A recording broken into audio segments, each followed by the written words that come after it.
बागपत के बारूद शहर कोतवाली इलाके में एक मामला इस वक्त ज़ेर बहस आया जब एक शादीशुदा खातून होटल की छत से छलांग लगाकर फरार हो गई।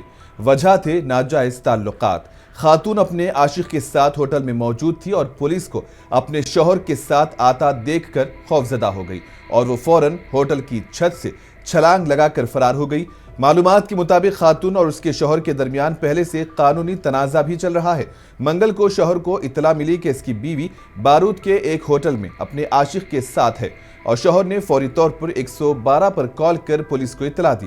पुलिस शौहर के साथ होटल पहुंची तो खातून ने शौहर और पुलिस को एक साथ आता देख पकड़े जाने के खौफ से होटल की छत से तकरीबन 12 फीट की बुलंदी से छलांग लगा दी। ये वीडियो सोशल मीडिया पर अब बहुत तेजी से वायरल हो रही है, जिसकी वजह से अहले इलाका भी इसे देखकर हैरान रह गए हैं। ताहम पुलिस ने अभी तक इस मामले में कोई सरकारी बयान जारी नहीं किया।